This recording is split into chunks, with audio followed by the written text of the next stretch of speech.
Hey, what's going on, everybody? It's episode number 303 of the Audible Farm podcast, and this episode's brought to you by the Fort Dodge Fine Arts Association. The Fort Dodge Fine Arts Association is all about supporting and connecting local artists, musicians, and creators right here in north central Iowa. Head over to fdfineartsassociation.org to find their community calendar packed with upcoming concerts, art shows, theater events, and more. While you're there, check out their podcast, FDT. It's available wherever you listen to podcasts. That's the Fort Dodge Fine Arts Association, celebrating creativity and community in the Fort Dodge area. This week, I'm sitting down with Rod Johnson. I've talked with Rod's wife before, but I haven't talked with Rod on the podcast anyways. I've known both of them for a while. They both go to jam nights. They've, both played in different capacities. And we got Rod's wife's side of the story. So let's get Rod's side of the story. This one's really fun. Rod's a great guy. I've actually talked with him on a different podcast, and it's just kind of cool to be able to sit down with him and hear more of his story. I don't feel like I see him play enough. He does play shows. He does play at jam nights, but I just feel like I wish I had a little bit more Rod Johnson in my life. He's only around, he's usually gone a few months out of the year, going elsewhere to do other things. And, I don't know. It's just great to sit down and talk with Rod. I hope you guys enjoy this one. I had such a blast sitting down talking with him. This is episode 303 with Rod Johnson. It's the Audible Farm Podcast with your host, Peter Stockdale.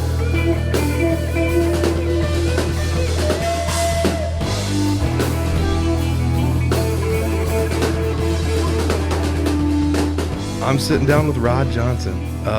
Rod, believe it or not, this is the second time I've interviewed you. Yes. But on a different podcast the last time. Yeah. So if you guys really want to dig it up, Rod's been on a podcast before talking horse tech. Horse tech, yes. Yeah. That's my business. Yeah. It has been 25th year, yeah. I couldn't believe that's the crazy thing about the music scene is there's so much you don't know about people. You think you know them, you play music with them, you see them at shows, you go out and watch them. I guess I didn't know you were the horse guy.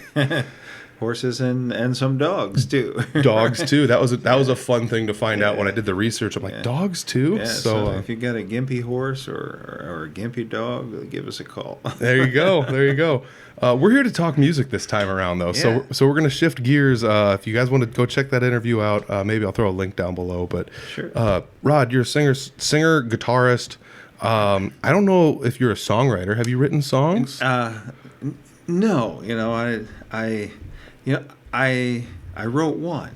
Okay, that's one more than me. I wrote one and I sent it into the what's the magazine? American Songwriter. Okay, yeah. You've seen that? Mm-hmm. So they always have a contest, mm-hmm. and I sent it in like right off the bat. I thought, okay, and I didn't win, so I figured, okay, I'm not good at this. Jeez. Competing with people all across the world, probably. Well, right. I didn't win that contest. But, and I was just getting started, playing. And so I'm thinking, there's just so many wonderful songwriters and so many just really well-crafted songs. Mm-hmm. And I thought, I should really just learn how to play and perform first. Okay. And the other thing with songwriting is I think it's the people that are good at it, they have something to say. They've whether it's about life or love or politics or whatever it is, mm-hmm. they have something important to say. Yeah. And I've always kidded with Anita. Anita was what number was she? Like number 294, I believe. 294. 294. She thinks that was good that she was on before me, but she was. Well, I know it was a contest between you. Yeah. Which one of you two was I going to interview first? So I've always told her, I my interests are broad, but I always said I'm just not very deep.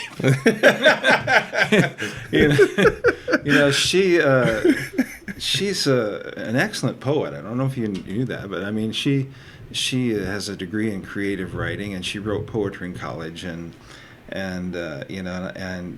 I think she always wondered why I really didn't understand maybe what some of the poems were about or whatever. And I always tell her, I'm just really pretty shallow. Well, maybe the formula is her writing the lyrics and you're putting the music to it. That could be, but so I've recently when I'm driving and stuff, once in a while I'll have a little phrase or whatever comes in. I have Anita write it down for me in my notes, and someday I'm going to take a stab at it again. Nice. But it's taken me a long time just to kind of learn how to sing and perform. I mean, I still think I guess if I looked at myself and tried to gauge where I'm at, I think that my vocals have improved much since the beginning. And as far as my guitar work, I'm just kind of it's supporting my vocals, mostly strumming. Mm-hmm. And I think, I've always looked for somebody that maybe could help me learn to be a better performer. Mm-hmm. And, I see others, and, like I watch Jeremy, and, and he can perform and hold an audience and whatever. And you're good friends with Clint. Mm-hmm. I think he's come a long way in that regard since when he first started. And I saw him the other night at the Jam, and he's just people. He's able to hold. Yeah, people gravitate towards that. Right. And I think I can sing a song. I need to be a better performer. Yeah. There is something to be said about like performers. I was talking to somebody not on the podcast about this, but like we think that like that's the one thing a lot of people are missing is like you've got all the talent in the world. You can sing, you can play guitar. If you could just go up and put on a show, unstoppable. Do people want to listen to you? It's kind of an it thing, Mm-hmm. It's whatever. Oh yeah, for sure. And it's really kind of hard to grasp that. And that's an intangible. That's like something that you can't touch it. You can't manipulate it and fabricate it and put it on. It's not one of those things. And a lot of it I think is your set list. I think and making sure that your set list is kind of appropriate for your audience. Yeah. And I guess when I started, it was more like these are the songs I want to play. Yeah, I've always had that problem. Yeah, and it has to be appropriate. My wife always kidded with me. You can't play "Knocking on Heaven's Door" at a nursing home. Okay, fair point. Thank you, Anita. You can't, and that's kind of funny because if you've looked for me on the internet, you'll see me a lot of times singing that song, "Knocking on Heaven's Door," because it was one that I learned early on, and it kind of like when somebody calls you up, "Hey, would you like to play a song with us?" Mm-hmm. And it's like, well, you better play something that you can nail. Mm-hmm. You know the lyrics and you know the chords, and so often that was one that I did, and so people would recorded that. So there's probably 50 of those. Yeah. Like somebody like Chris Carr. Would you like to play a song with us? Yeah. What do you want to play? Well, let's do "Knocking on Heaven's Door." Yep. And all the players would know the song. Mm-hmm. As a matter of fact, the other night at the Eagles, Mm-hmm. I got up and played. And I don't often do that up there. And I got up, and that's one that I played. And I had Jeremy over, and then I had Vino. Oh, cool. Good recipe. Yeah, so, and that's a good guitarist song. Yeah. And I was on the acoustic, and so you got Jeremy tearing it up over on your left, and Vino had this is the House Telecaster. Okay. That foam green one. Yep. And, of course, it's upside down. I don't know how he does that. I don't know either. No, and he was just, I don't know, he was on fire. He was just ripping it, I thought, well, this is how it should be. I can just sing, and they're just doing all the hard work. Yeah, that's the singer's dream there. Is just like, well, they're filling in all the gaps here, Yeah. "Knocking on Heaven's Door" is one that I've done a lot when I just don't know what to do, and for me, it's always been a great warm-up song. For somehow it just gets my vocals where they need to be. Mm-hmm. And so, but anyway, I don't play it at nursing homes. Okay. What got you started and interested in playing guitar? Have you always played guitar? Were you playing in college, young age? Did you play trumpet first, piano? Well, as a young person, if you know me, I'm about 6'5" now. I was 6'6" when I was younger, and so my young years were primarily sports. Mm-hmm. I played basketball. I played through college, and a small college out in Ohio, not D1 or anything like that, but still playing in college. That's cool. But I always had a guitar around. My dad had an old Silvertone acoustic. Okay. He played the ukulele, but I never really cared much for the ukulele. When the ukuleles come out at jam night, I'm kind of done. I'll tell you what, I can agree with that to an extent. My sister played the piano growing up, and if I have to hear The Entertainer one more time, no offense to anyone playing the piano, but that was one where it's just every time she walked by, boo ba doo boo boo boo boo boo, and it's like, okay. I never really learned to play much. I knew little riffs and things. My first guitar that I really owned, my parents bought me on a Christmas. I was in junior high, probably 7th grade or maybe 6th. It was I don't, forgive me if I mispronounce it, Teisco. Yeah, I think either of those are acceptable. It was a Japanese copy of a Strat, mm-hmm. and it had a little 10-inch amp. It was used. I think it was $75. And I think the action on it at the 12th fret was probably a half an inch. Yeah, of course. and that has haunted me because I still have just a death grip on the neck of the guitar. Mm-hmm. And that doesn't work when you get to be my age with that arthritis and all that good stuff. Mm-hmm. And in fact, I still take lessons. Okay. With Jeremy. Cool. And I was complaining that I have an ES35 I was playing at my lesson, and 335, and I said, man, everything is just sharp, out of tune. I can't. He says, maybe it's your grip. that's very, very Jeremy over. His voice. Maybe it's your grip. Maybe it's your grip, yeah. Child. And it was really.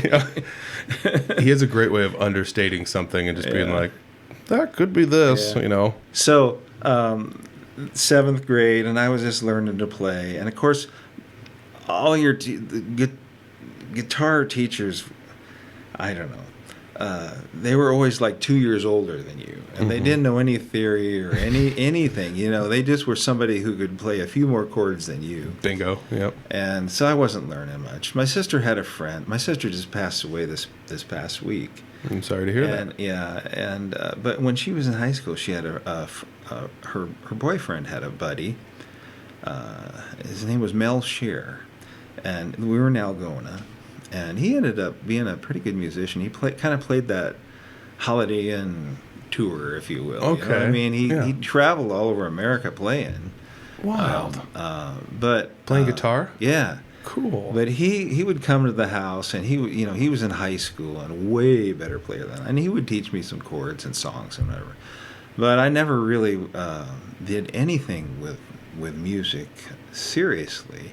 I wasn't in band. I wasn't in choir. I was playing basketball. I had a girlfriend. It just, my time was elsewhere. Yeah. And so I really don't know how it happened, but the first time I ever really played a song in front of anybody, or with anybody, I never played with anybody. I mean, I just would. I think noodle is the crop. Yeah. So as my business started to take off a little bit in my 50s, I had, when I turned 50, I hired Erick Hovey. Oh, cool. To play at my 50th birthday party, and we rented the bar we had the bar downtown, and he was amazing. Yeah, very good. And he just amazing, and he had a '64 Strat. Yeah, playing it through a Silvertone case amp. Oh, if cool. You've seen those, Mm-hmm. So that's like a 2.5 watt amp. Yeah, with like a 5-inch speaker. But he was playing that. into a 5-watt vintage 50-something Champ. Okay. With a little 8-inch. Yep. And that's what he played. Nice. So anyway, but he was just so nice. And so when I turned 55, 5 years later, I said, I'm going to hire you back. I'd like to have you for my 55th. Mm-hmm. Same place, everything. I said, one condition. I get to play a song with you. And he says, all right. And so he agreed to that. And he shows up, and I was just green as grass. I mean, I had never played anywhere. I was so nervous, just so nervous.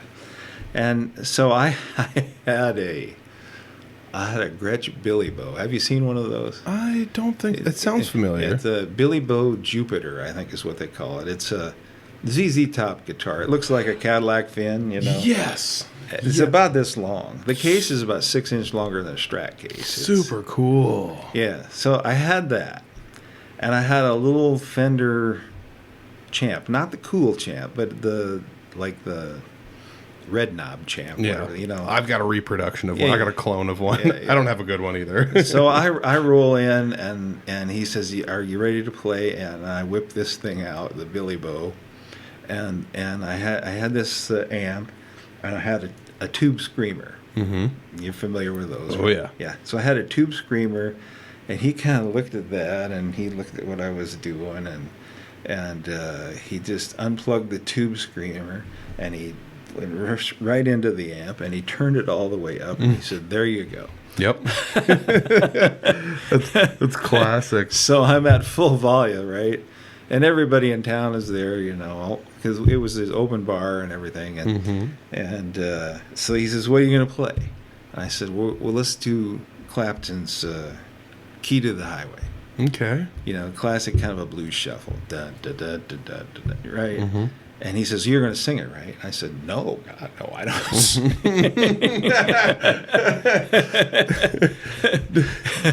don't." Wow. So anyway, it was just a comedy of errors anyway. But I had, to get into the minutia, I had Tortex picks. Mm-hmm. You've seen that brand? Yep. Have you seen the shark fin ones? Mm-mm. So it's got like a little curved point, and then on the edges it's got these little ridges. Mm-hmm. You know, like this just. And so on an acoustic or whatever, you know, you'd hit that and you kind of get a 12-string effect. Yeah, okay. Yep, you know, yep. But I was using it on an electric Billy Bow that was, you know, dimed out. Yep. So they recorded this. Eric recorded the song for me. Mm-hmm. And it's out there on the internet, and it's pretty cool. I mean, he killed it. But all you can hear of me is that pick. It's going whack, go whack, whack. It's making percussion instead of the notes. Yeah. It was just, and I thought, oh Lord, is that what I sound like? It was just.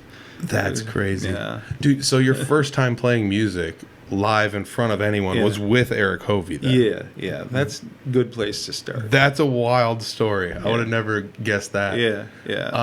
When I was in high school, somebody showed me Eric at that time had a couple albums that came out a couple years apart. Yeah. And they were playing them, and I didn't know. I was like, oh, this is cool. Who is this? Is this Clapton? What is this? Right. And it's like, no, this guy lives 15 miles away from you. And you're like, are you serious? Like, yeah.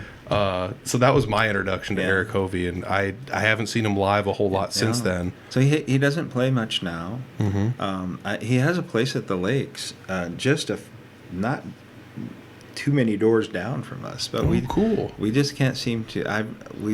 Through like Dean Davis had mentioned, let's get you guys together, and he was open to that, and I thought it'd be great.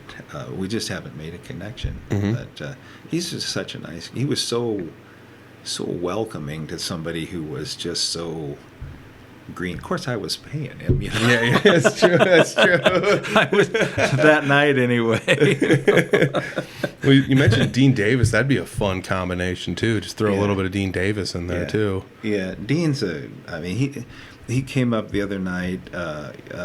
Anita was the house drummer for the jam the other night, and Dean came up ahead of time and helped her get her kit just right and tuned up, and then of course he played numerous songs. But he's again such a nice person, and Anita was just starting to learn drums, and her teacher, she had a teacher locally that was like a school teacher that taught band and percussion, that kind of stuff, and I think she was moving away, and then we were at it was here in town in Humboldt, the band that Dean Davis was playing with. It might have been the beginnings of Lone Tree, I think. Okay. And Scott Dahl and I were up top watching down, and was that over at like Rustics or whatever? Yeah, Rustics? yeah. Okay, yeah, okay. Yeah, we were upstairs and they were down. That was such a cool place to go. Yeah, watch music. and I said, man, he's just fantastic. I said, I wonder if he'd give lessons. And Scott says, well, he does. And so we called him and said, would you give my wife some lessons? Oh, I'd be happy to, And he's such a nice guy. He is a very nice guy. Yeah, he's so laid back and just gentlemanly, Yes, I feel like that. A lot of those types of people attract one another. So, like, I would put you in the same category, as a nice person. Anita, same deal. Where I feel like you guys all just kind of gravitate. She's towards way each nicer than I am. I can't believe I didn't really do a good introduction. We're like almost 20 minutes in. Sure. Rod, you are Anita's husband. Anita is your wife. Anita was on 10 about 45 years, I think we're at. Yeah, about 10 approaching. Yeah, about 10 episodes back. Yeah. So you guys might be the first husband-wife combo I've had on here ever. 303 episodes in. There you go. That's pretty cool. I'm the 303rd most interesting man in Fort Dodge music. I'm going to chop that out and have that be a quote, put it on the new website. Yeah. Oh, that's hilarious. So what types of music do you like to play? You had mentioned Knocking on Heaven's Door. I've heard you play maybe some Tom Petty and things like that. But what kind of songs do you gravitate towards? Well, I mean, the songs I really like Sun Volt kind of stuff. Okay. Jay Farrar is kind of the mastermind there. I've always liked that stuff since it first came out. I think the first album was in the 80s. But that kind of stuff. I like country. I like what you would call maybe alternative country. When we spend time in Texas in the winter, we have a place down there, and we're kind of in the hill country, which is just music, country music. I mean, every night, anywhere you want to be, Green Hall, places like that, all the little dance halls, and I like country. My set list when I play in Texas, there's a cool little Albert Ice House that I play at down there, and I mean, they love my set list down there, and it's much less well received in Iowa. So interesting. Yeah, so I lean more towards country-ish stuff. Up here, I try to incorporate some more pop stuff. But when I was in college, it was Neil Young. Of course, that was Rust Never Sleeps kind of era. Okay. And I'm going to say that's pinnacle Neil. All right. Crazy Horse years. Yeah.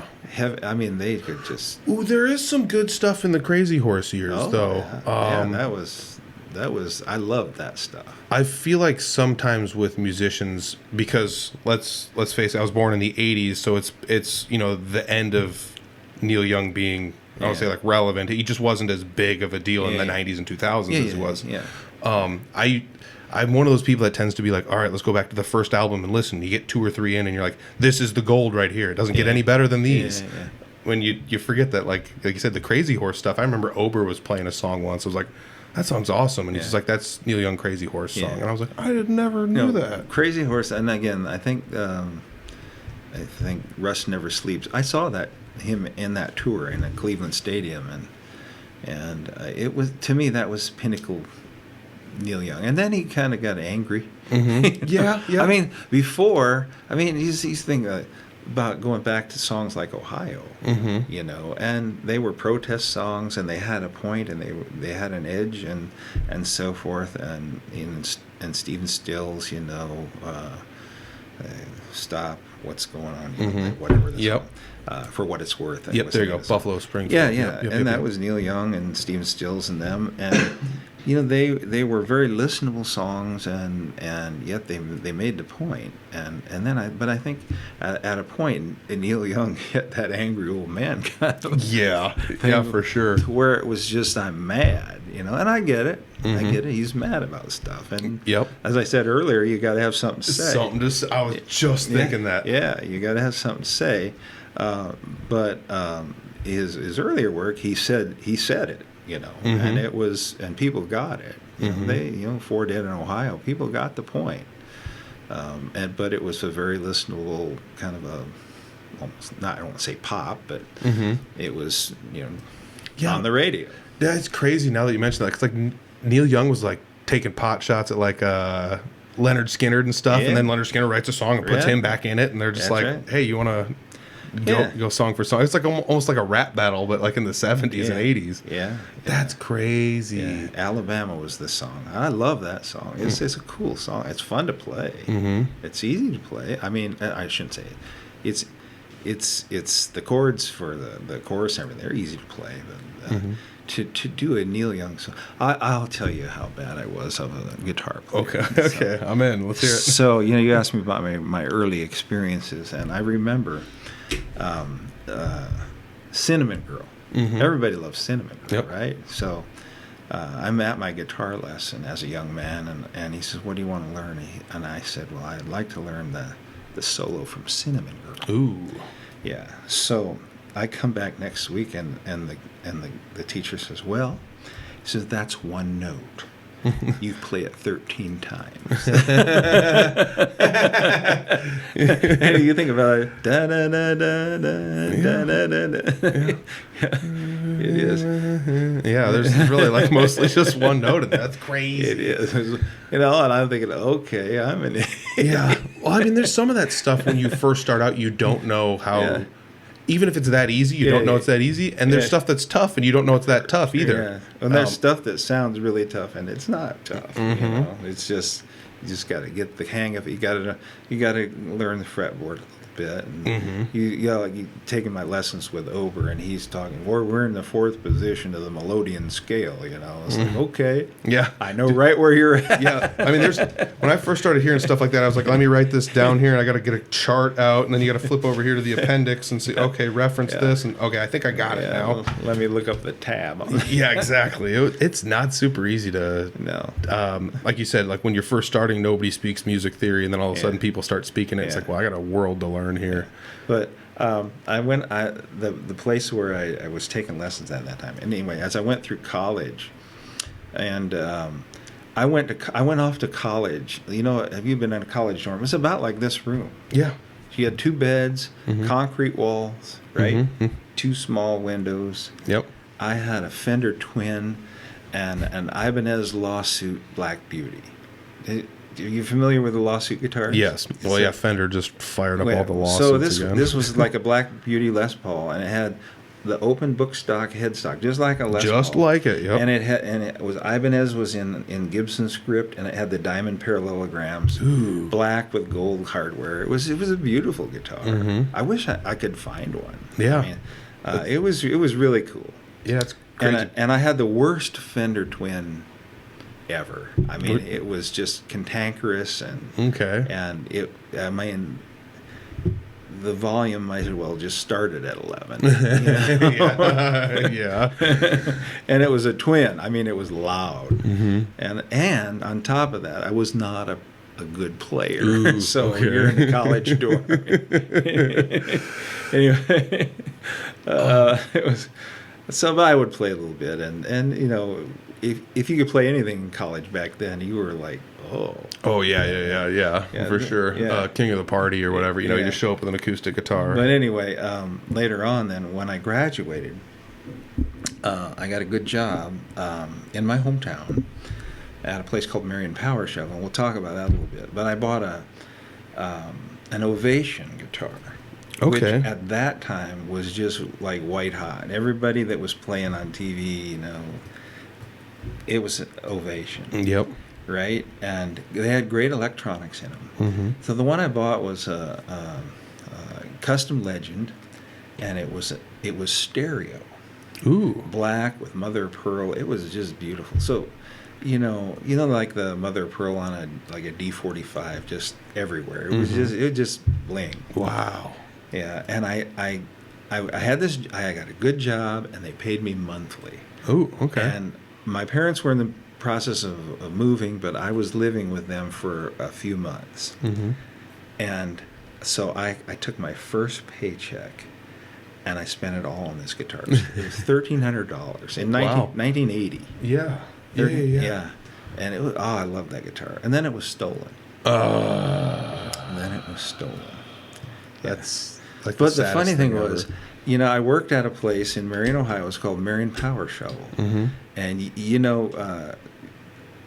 the John Prine song "Paradise." Okay. Yep. One of Clint's favorites. Yep. Right? And they talk about the world's largest shovel. Mm-hmm. So that's the business I was in. We made those big shovels. Oh, okay. So there was in that industry there was two players. There was Bucyrus Erie, which made that shovel that John Prine was talking about. Mm-hmm. It was called.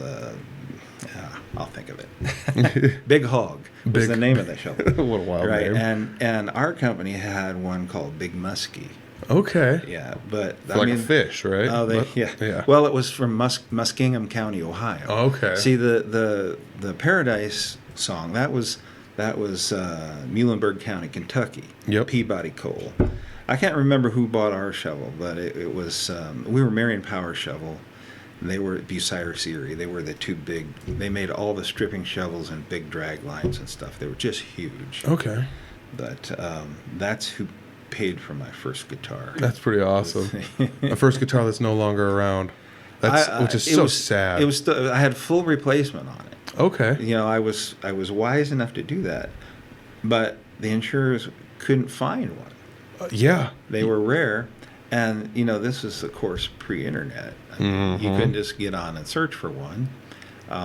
So they gave me a check. I think they gave me a check for $800. And I ended up. It was the year it was stolen. I think it was 82 or 83. That was the first year that Fender came out with their 1952 reissued Telecasters. That butterscotch with a black guard. Yep. And so that's what I ended up with. Okay. I still have that. Oh, nice. It's a cool guitar. It's not as playable. I mean, the modern Telecasters are a little. The early ones had a real radius neck. Yeah. It doesn't work for everybody. No, neck size is one of those weird things where you don't realize it's an issue until you pick up a guitar where you're like, oh, this doesn't feel right. Yeah. Whether it be too thin or too thick, Yeah. I've played necks that are so thin, you're like, my hand hurts playing this because it's so thin, but I've been the other end where it's like, this is like a baseball bat. Yeah, that's kind of what I look for. Something, because I have arthritis and that baseball bat thing doesn't work for me. I just kind of the thin neck works pretty good for me. Mm-hmm. Anyway. One of the things I had written down here where we were talking about Neil Young, he did a BBC special when he was, I don't want to say a kid, he was a youngster, but it's just him playing acoustic guitar. It's called like Neil Young BBC Sessions. I'm sure if you've never seen it or watched it, if you're a Neil Young fan, I suggest checking it out. Yeah. He's just kind of goofing around the whole time. He's there in like a trench coat, and he's like, well, I'm going to play this song, and he gets a harmonica out, well, that's not the right one. He gets another one out, that's not the right one, and he feels around, and he's getting in all of his pockets, oh, here's the right one, and it's just like, what? He just came out there with a trench coat with all his harmonicas on and playing, I don't know. That was one thing that kind of just blew me away, and I get that, Neil Young's voice is not for everyone. It's not. But, and my, my Anita's kind of always... made note of that. Yep. But if as a couple, if we were to say what was our album, that you have everybody that falls in love has an album or maybe a CD, I don't know, or a download, whatever. But our album was Neil Young Comes a Time. Okay. And that was real mellow kind of stuff. Nicolette Larson, a whole lot of love, and Four Strong Winds, and really, really good songs on there. But it was all mellow stuff, and it was just this is something that worked for us, but it didn't have that. It didn't have the Neil Young like a hurricane kind of. Mm-hmm. It was just mellow. Yep. Cool. Which nice. makes you wonder what was going through his head when he was writing that. Yeah. You well, know? he's just you never knew what you're going to get with him. You know, you'd wait for his album to come out, and then it was just, you know, Blue Note or something, Yep. or whatever. Yep. This Buds for You, or this Mm-hmm. Notes for You, or something, or the digital one that, what was it called, Tran? I don't know. I'm gonna have to look that one up. I guess I Lord. don't. Yeah, that was. I'm like taking so many notes here on this. That's the funnest part about doing these podcasts. I get left with notes. It was all his vocals was running through one of those digital, things. Okay, and so it was like Star Wars kind of stuff. Whoa! So we're not talking like everyone's like, oh, Bob Dylan picked up an electric, blasphemy. It's not like that. It's and I think part of it. I think it was either that. I think that was the album. He had an agreement to do so many albums, and he was not getting along with his. And so he did the Blue Notes, I think, was the name of the band, and that was rockabilly. Mm-hmm. And then he came with Tran, or vice versa, which was all digital stuff with his vocals were all run through some sort of processor thing. Yeah. I mean, it makes you think, though, if you're an artist and your job is just to output art eventually, and I'm not trying to say like every artist is like that, you probably get tired of making the same thing over and over and over again. So you're like, well, let's just throw something at the wall and see what happens here, you know? I mean, like if you made 10 albums and they're all sort of the same formula, it's like, I guess I'm obligated to make one. Let's see what happens here, you know?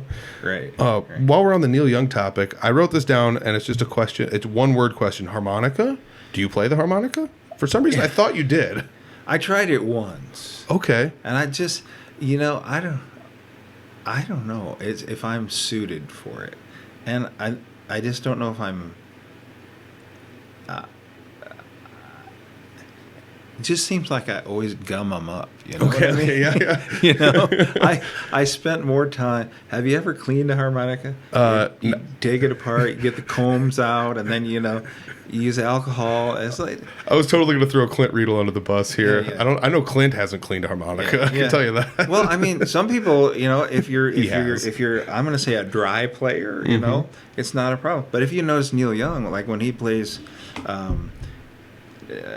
at this age now, anyway, last time I saw him, he was playing an acoustic set, and he had a clear glass of water, and we get done playing, he'd just dunk it in there.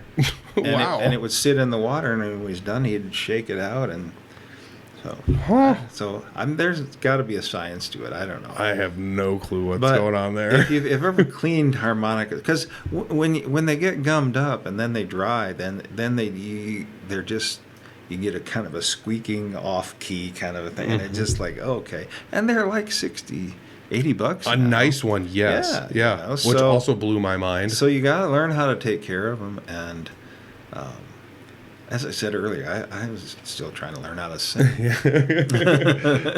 Harmonica seems like one of those things. Like it's so easy. There's only like a couple holes. It's breathe in, breathe out. It should be really easy. I could put it in my pocket, take it anywhere. I should be able to learn parked in a car in a parking lot. But I'm like you. It's just like I did it a couple times. Half the time I'm just spitting into the thing. And I'm like, I don't know what's going on here. Getting back to you asked previously about how I first got going and everywhere. But I mean, and I told you about playing with Erick Hovey, but the first time I ever really played or sang a song on my own, it was at a little bar in Rolfe. Okay. I don't know the name of that bar. I don't either. But actually. I was up there one night. They were having an open mic, and I'd kind of gotten to know the guys at Havelock Bar. Mm-hmm. Aaron, you know Aaron? I don't Webbing? think so. Aaron Webbing. Yeah. Okay, the name, yes. Yeah, he at that time he had a little group called the Northern Hybrids, and they would play around, and they were fun to watch. But Aaron had a fantastic country voice. Mm-hmm. I mean, he could play a country song, and it's like you're listening to Randy Travis or something. He just had a beautiful voice. But anyway, he was there, and they were egging me on, and Chris Carr was there, and he was up kind of playing, and they got me to play a song, and I played Tom Petty Breakdown. Okay. Now, if you know that song, Mm-hmm. it's like one verse played twice with a chorus. Oh, yeah, okay. It's all right if you love me. It's all right if you don't. You know, Yep. that kind of thing. And so it's a real short, Yeah. you know. And so I got up and I played it. And Chris was sitting right behind me, Chris Carr.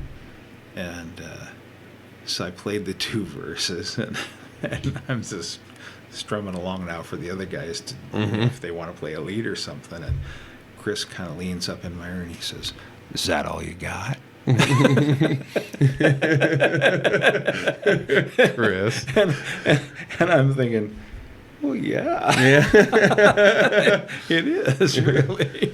Oh, my gosh. So that was the first time I ever played or sang a song anywhere. Wow. And then... And that was a Havelock jam. No. Not a jam. No, it was it was in Rolfe. Oh, Rolfe, There was a that's little right. bar there, and Yep. I can't remember the name of the bar. Forgive me. Yeah. If you own that bar, I'm sorry, but I forget, too. There's only one bar it's there, Chuck's or something. That sounds really close if I it's don't not know. right. But anyway, a nice little bar, and they had an open mic or jam or whatever. Anyway, but I had, like I said, I got to know Aaron. He owned the Havelock bar at the time, and I came to some of those jams, and I'd stand off the side and play a little bit. And I remember one time Al telling me if I could just please turn it down a little bit. You still on that dime it to 10 phase?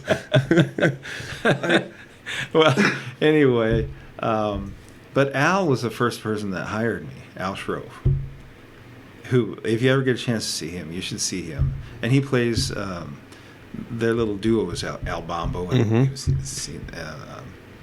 anyway, Chuck has, Al just has a beautiful voice.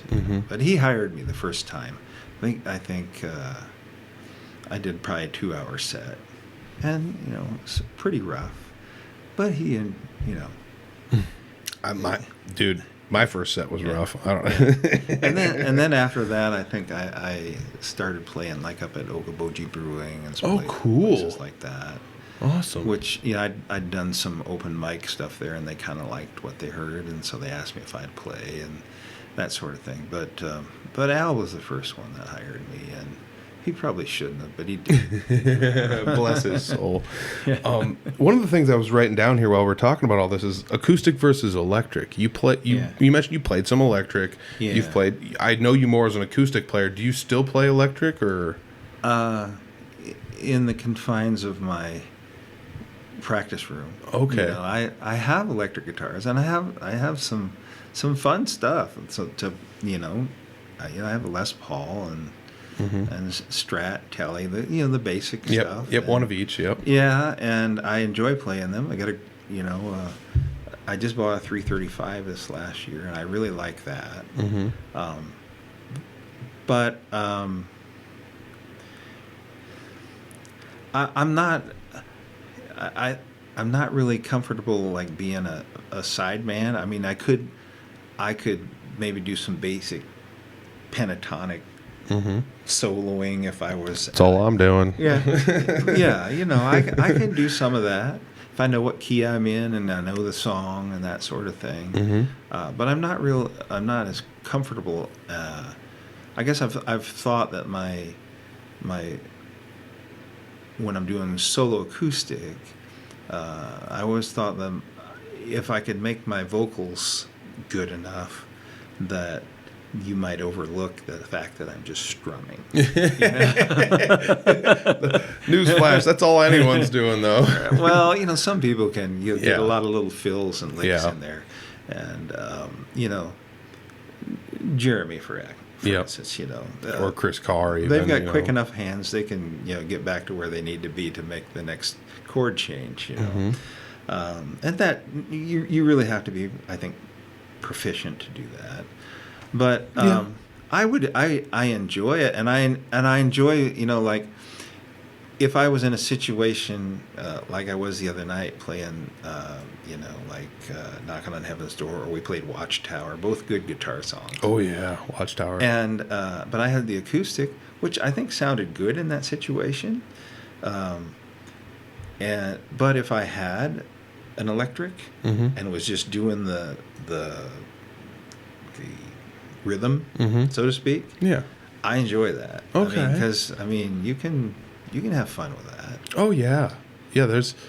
There's definitely a lot of fun to be had with a rhythm part if you let yourself have fun and not just. If it is if you're playing rhythm and you don't have a good sideman, then it's just okay. Yeah.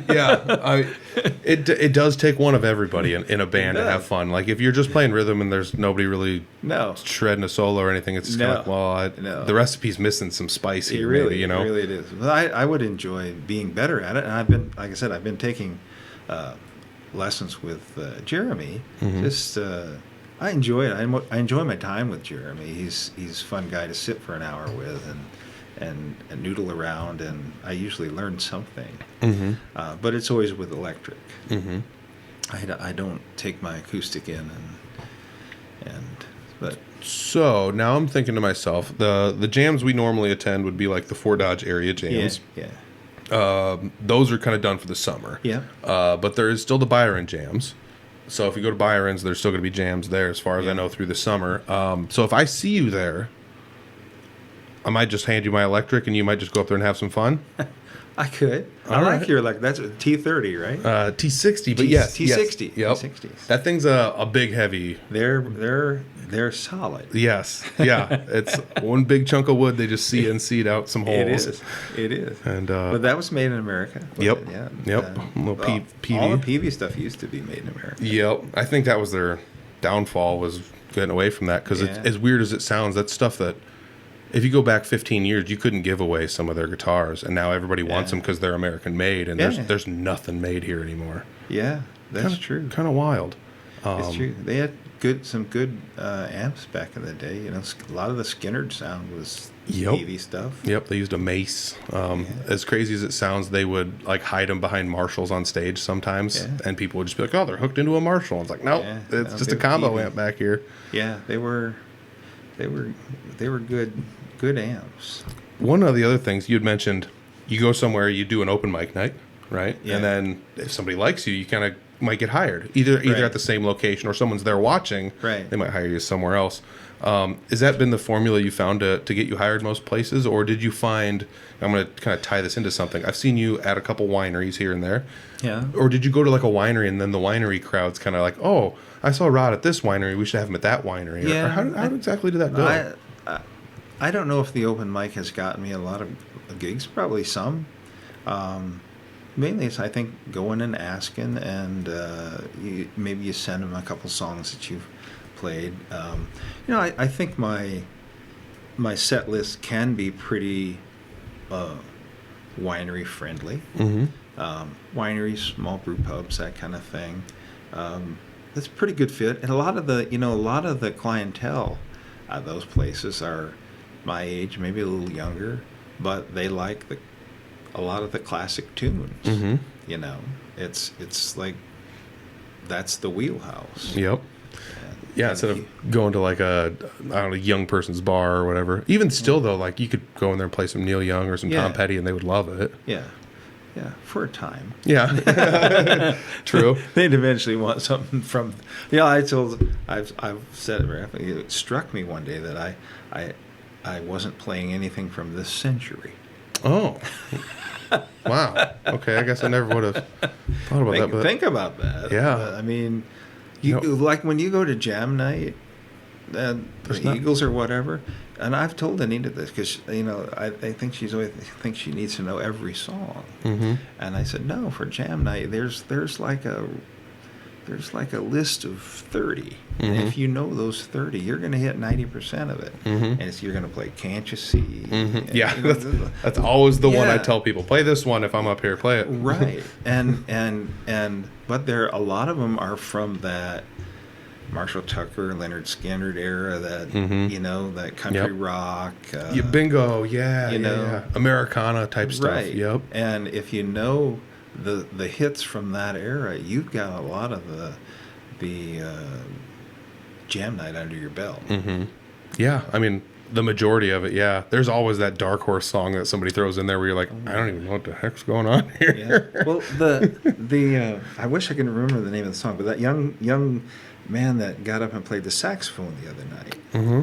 and it was I'd call it a yacht rock song. I can't remember who it was, and it was rough in spots, but it was cool. It was like the coolest thing that night because it was. Well, number one, he had a young guy. I'm guessing he was high school age. Oh, wow. Maybe. Mm-hmm. And his buddy, I think, had a 7-string headless guitar. I don't know what it was. That's awesome. But, so they got up there together and they did this song. And one of the regulars there, I can't remember his name. Is it Mitch? No, I can't remember his name. He plays with that 50s review thing. What? There's Justin Kramer plays. That's it. Okay, yep. Yeah, it was sorry, Justin. He did the vocals, Oh, cool. and I think it was a song he hadn't played before or hadn't played much. But they gave it a stab because the kid knew the saxophones was the harmonica part. You know, the first time he was to come in, he kind of missed it, and so they came around back, and he tried it, and he nailed it. I love that. Yeah, this is cool. I love that so much. Yeah, because it was different. Bingo. And you had young kids, and I think some of the players that were involved with it came off, and they weren't really satisfied with how it went. But I'm thinking, no, that was the best thing of the night. Oh, absolutely. I think that's one of the things people forget with music is like sometimes watching somebody do something for the first time is almost more entertaining than watching, Owen and Jeremy Ober and Clint Wheelman just crush a song. Like that's cool too, but it's like really cool to watch people go up there for the first time. Or like you said, there's not a lot of saxophonists coming up to the jams. No, and it was different. And like I said, it was a kind of a yacht rock song. I can hear it in my head, but I can't tell you the name of Bummer. Yeah, that's poopy on me because I left early from the jam night. Yeah. I showed up and was like, well, I guess I'm about out of here before anybody makes me play because there's a lot of people here. So, but I wish they'd have done another one that was kind of saxophone centric. But back in I don't know, in the 80s, all the songs had a saxophone solo. Yeah, it seems like it. Yeah, they did, and I mean it was just required. Yeah. Oh God, I'm just thinking of just like a handful of songs like "Who's Gonna Be Now." Yeah, there was so much saxophone. That's wild. Yeah. Now I'm just thinking the movie The Lost Boys. There's like some guy in the caves there, like it's like a vampire movie, and there's some guy like shirtless playing a saxophone. Well, there's a lot of saxophone. A lot of saxophone in the '80s. Yeah. You ever thought about starting a band? Well, I still travel a lot, and I'm just I don't know that I would be a good bandmate. Number one, in that I just don't know if I would be that rock solid, steady. I'll be there. Okay. I think it'd be fun. Like I said the other night when I was playing with the group that was up there, and I can't remember who the drummer was. I did not know him, but they were all good players, and that was really enjoyable. If I could do that, that was great. Could I assemble a group like that with the better player that you are, and the better you are? Let's say that you're going to be the front man. Yep. If you're really, really good, you finding those people is. But if you're kind of a novice and unknown, and then it would be hard to put together a group like that. Yes and no, I would say, because I feel like that's the keystone. That's the thing you need is somebody that can play the acoustic and stand there and sing. Yeah, you gotta have vocals. The drummer can't stand in front, play acoustic, sing, and play the drums. I'm not a good singer, so I just don't do it a whole lot. I get it. If I practice more, I'd be better. But it's not something I do a whole lot. So I like playing with anybody that can sing. Yeah. Like to me, that's yeah, just that's like. yeah. I think that's the view you have. Like, well, this guy's a better player. It's like, well, that guy's a better singer than I am, so I want to play with him. Yeah. I don't care who it is. You know. If it worked, it'd be fun. But again, as I said, Anita and I were in the South in the winter, and I still work. I'm of retirement age, but I own a business, as you know from and I still enjoy that. And I think I would be bored if I was to retire. Mm-hmm. I enjoy music. My arthritic hands allow me to do that for only so much time per day. Okay. So the rest of the time, Yeah. it's like, what am I going to do? Okay. All right. That makes sense. I like woodworking, but I'm afraid I'll take off one of my hands. Yeah. I'm sure that's also tough with arthritis. I always wish I could do woodworking. Yeah. It feels like that's something that goes hand in hand with a lot of musicians. I know there's like a fair amount. I mean, it's not so much nowadays, Guy Clark. but I feel like if you go back 20, 40 years, almost all the musicians I know were like woodworkers too, it seems like. Are you familiar with Guy Clark? No. He's he should be. No, he's one of the famous Texas songwriters. He's legend. Guy Clark. Maybe you've heard the song "Homegrown Tomatoes." That's his. Yeah. Okay. Yeah. Anyway, but he fantastic player. But he built his own guitars. Oh, cool. So he was in that group with they didn't play in a group, but these guys that palled around. It was he and Townes Van Zandt, and he wrote Lefty and Poncho and Lefty and those kind of songs. All right. But a lot of the songs that you've known and heard in that kind of Texas country kind of thing, Guy Clark was one of those. All right. Yeah, I'm not super familiar with like country music, like especially like if you start picking it into like this is the Texas this era country. I can't figure it out. I never listened to a whole lot growing up. Yeah, well, this is what's funny. You'll hear somebody down there, at a dance hall or something, and they'll play a song, and it's just like kick ass, and you look it up, and you see that it was an old song from the 50s in Nashville, and so you think, well, that's cool. Let's look that up, and it's one of these real high whiny, and it's like. It's a terrible song. It's funny how someone can transform a song like that, right? Though, It's like, this is a great song, and then when you hear the original, it's like. There's been a few times where like the covers of a song have surprised me enough to be like, I might actually like this more than the original. Actually, yeah. Well, for instance, I heard George Strait, and I heard others in Texas do a song called "There Stands the Glass." Okay. And it's if you're playing down there, everybody knows that song, and it's a cool song. And but if you look up the original, it's really hard to listen. Oh, shots fired at the end of the podcast. Now, Scott, I'm probably see Scott Dahl later tonight, but he'll if he hears that, he'll rip into me. He's all about the original Nashville, stuff. Yep. Which is his thing. Yeah. Oh, for sure. Yeah, for sure. It almost doesn't matter where he goes. Somebody knows that guy. It's pretty wild. Right. I know Scott Dahl. Yes, sir. I kept telling him I was going to get some stickers that are just a little larger than his, and wherever I see one, I'm going to stick it over. Oh, that's the gold. If you made it this far to the episode, you found the gold. That's funny. Oh, man. That'd be like somebody being like, I'm going to start a podcast and have a cow be the mascot and make it slightly bigger than Peter's and put it over top of this. I just think I should do that. That's funny. That's funny. I mean, he told me that he had T-shirts on order. Dude, that makes me want to just get like an I Know Rod Johnson shirt and just show up to the next Jesse Wilson show and just make it just a little bit larger. That's so funny. That's one of my favorite things about this. We're all buddies in this music scene. We all get along well enough, and this stuff is just fun to us. We all have nice inside jokes, and the podcast is fun because you're all part of the inside jokes too. Well, Scott comes down. He and his wife come down and stay with us usually for a week or 10 days.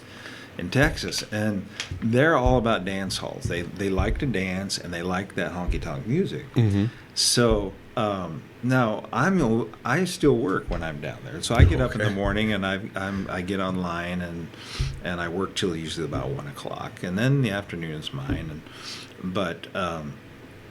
So I'm up in the morning working, but when they come down, they'll go out there. We're like 90 minutes from Austin, Mm-hmm. and they'll go see like Dale Watson. He'll come on at the Continental Club, and he comes on at like 10:00. Mm-hmm.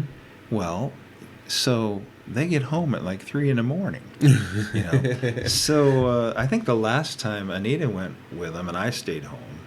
And they all got up on stage at the Continental Club, which is in Texas. That's a big deal. Wild. It's just like with Dale Watson, and Scott got to play, I think, and then Anita was up there with the percussion stuff. Mm-hmm. I think they asked her to get on the kit. She's like, nah. Next year. I'm telling her, and I've told her that before. And somebody asks you, you should do it, because she has the ability, I think, to just. She just has the feel for a song and where the stops are and that kind of thing, and I think just go for it, Mm-hmm. Yeah, I mean, even if it doesn't turn out the way you wanted it to, you still got a fun story that you did it. If nothing else. Yeah. So they'll go all night to see the music, and I'm a little bit more. Hey, I got to get up in the morning. Yeah. Someone here's got to pay the bills. No, I'm just kidding. That's exactly right. Exactly. Oh man. Okay, so as we get down to the end of this, I'm just going to ask you one question. What's your favorite part about playing music, Rod? What's the one thing that keeps you coming back every single time? Oh, I don't know. I enjoy it. The solo acoustic thing. My personality, I kind of sometimes need time to myself.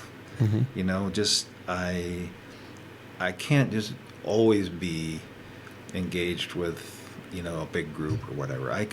So my practice time, when I can get it, I enjoy that. In that I'm alone and working on stuff, and I enjoy. I've gotten to where I enjoy the performing and playing. What keeps you going? I guess to me, as much as anything, a sincere compliment does a lot. You know, and when you first start, you get a lot of compliments, but. A lot of them are just kind of off the cuff. Hey, you sounded good, whatever. Yeah, way to go up there, buddy, a lot of that stuff. Yeah. But especially when it comes from a player that you might respect. Mm-hmm. If somebody says, hey, that was good. I really like this song, and here's why, or something like that. Bingo. Where they were listening. Bingo.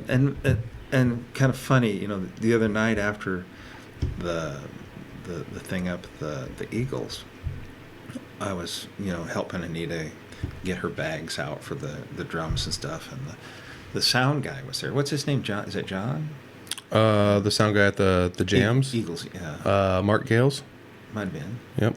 Mark Gales was the sound guy for a while. I don't know if he still is. Well, anyway, the sound guy was there, and he was getting the mics off the drums, and he said, hey, I really enjoyed that, your set. He said, that acoustic just sounded great with the other, so I knew he was listening. And I thought, and just something like that, something that's, is real, because they mentioned something about what you did. I really like that song. Yep. Or that's one of my favorite songs, and I like how you did it. Yep.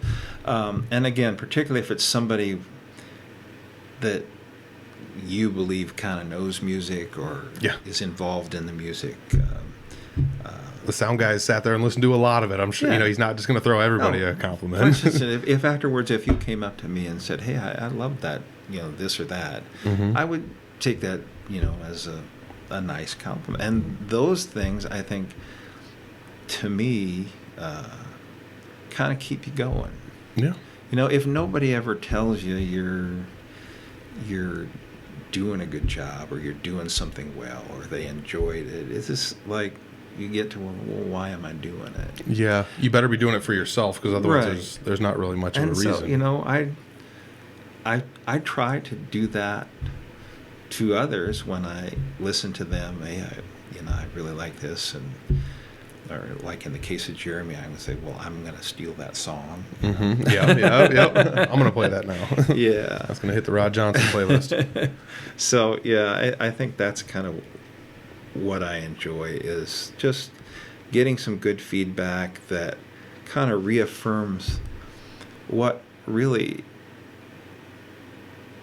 is hard work. It's hard work to learn new songs, fresh songs, to improve your vocals, that kind of thing.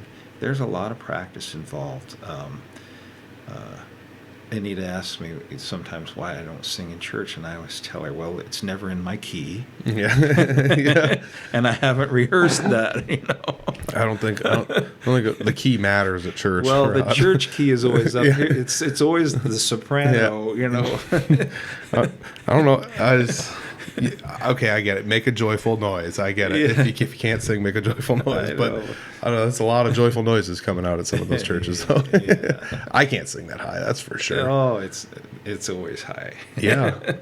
And have you ever? Okay, so that's usually at church. That's somebody playing piano. Do you have a church with somebody playing a guitar? Once in a while. Okay. And I shouldn't say it, but I always say that there's a church strum. There's a certain strum that goes with the church. You probably know it. I started out playing at churches. The church strum, yeah. Yep. But some of the churches today. Gosh, You're like, so good. Anita was asked to play at a church to fill in for somebody, and she turned it down, and she says, I can't play with those church people. They play some wild stuff. And I said, it's music. You know how to do that. Yeah. You're just counting to 4 and starting over, Anita. You can do it. I said, you can do that, and she's like, these church drummers, they're just, Dude, I started. Somehow they snuck into my algorithm. There's like some guy that plays guitar at a church. Yeah. And it's like this is the wildest stuff ever. You could get paid big money to play this anywhere else. Yeah. And he's just at a church noodling around playing wild stuff over gospel music. Yeah, some of it's like the guitar stuff is like late 70s disco, funk kind of stuff. Yep. They got some it's cool stuff. That's really awesome. So you don't have like a Facebook page or a website or I anything do. like that? I think it's... you do have a Facebook page. I think it's Rod Johnson Music. I'm going to find it, and we're going to put it down below. I think it is. Anita will tell you. I think she helps to keep that up. I am definitely going to find it. We're going to put the link down below for that. So that way people can come see you. Winter times you're usually... Winter times I'm in Texas. And then summer times you're playing shows around here and doing the thing up north. I always tell Scott I'm going to bill myself as a Texas performing artist. Ooh, there you go. Yeah, you played in Texas. It counts. It counts. Yeah. He says, well, I'm going to call myself a Nashville recording artist. Yeah. Dude, that'd be so hilarious to be like, I'm from Iowa, but I'm a Texas musician. Like, wait, how does that work out? Well, but it does work out. I honestly think of myself that way. I think in the... Right out of college, I wanted to go to grad school, and I wanted to go to UT Austin. And I went down there and looked at it, and Austin back then was just cool. Today, it's just traffic, It's just, it's all the tech companies are there, and there's so much money and wealth and traffic. But back then, it was kind of a cow town, and it was a cool place, and that's where Willie Nelson and Jerry Jeff Walker and all those people were playing in the clubs, and the Continental Club and the Broken Spoke and all that stuff on South Congress. And so I wasn't born in Texas, but I've always kind of thought that's where I should have been. There you go. It took me a while to get there, and Anita, I don't think she grew up dreaming of Texas, but I think she really enjoys it too, because I think she would go out to see music way more than I would. I mean, okay. She's up for live music all the time, and it's available there. Mm-hmm. And and some good jams and honky tonks and dance clubs, and it's just fun. Nice. Yeah. Well, I'm going to find your Facebook links down below. I'll find them, put them down below. You don't have to look for them. All right. I'll look for them. We'll put them down there. And all you guys got to do is click them and click follow and then go watch Rod play somewhere. Rod, that's all I got for you. I do want to say you got the best hair in the biz, man. I've always liked your hair. You've always... I mean, I got nothing here, so... well, let's get a little thinner. But well, dude, it still looks amazing. Well, it just falls like that good. Sometimes all you need is a compliment to keep you going. Right? Oh, Rod, this was awesome. Thank you so much for joining me. I enjoyed it. I hope the listeners enjoyed it, and it's been a pleasure. And like I said, I'm the 303 most interesting man in Fort Dodge area music. Cut. Thank you very much. Thanks. There you go. Episode number 303 is over with. Holy smokes. Rod was just schooling me. The whole time I was just writing stuff down. I got to write this down. Got to write this down. Got to check out this Neil Young thing. Got to check out this thing. Got to look up this guitar. It's wild. This episode was a testament to me that everyone approaches music differently. Everyone has different, likes and desires and things like that. And, it's cool that Rod plays music, I play music, but we're two pretty different people. We like different kinds of music. We play different types of stuff. We paid more attention to certain eras and certain genres than others. And it's just kind of cool to know that there's different people out there. Everybody out there is kind of just doing their own thing, doing what they want to do, and just playing to have fun. And that's all that really matters is just having some fun out there. So thank you very much, Rod, for joining me on the podcast. If you guys get an opportunity to, go check out Rod live somewhere. I'm going to try and find his Facebook page and put the links down below. Otherwise, got to say thanks to the Fort Dodge Fine Arts Association. Thank you guys for joining us for another week. And, if you guys are looking for something fun to look at, Audible Farm has a brand new website. That's right. I built it. It's shake and bake, and I helped. No, I rebuilt the website. It's basic, but it's all there. It still looks pretty good. Looks a lot better than the original website that was up. So thank you guys for being patient with me. Thank you to everyone that actually went to the old website. The old website had a lot of traffic, so kudos to everybody there. Check out the new website. You'll probably like it a whole lot better than the old one. But yeah, that's all we got for you this week. Make sure you like, subscribe, and share. Let somebody know that you listened to this episode. Send it to if you're related to Rod or Rod, or just send it to somebody. Hey, Rod was on a podcast. Check this out. Super cool. So thanks, everybody. We'll check you next week. Peace.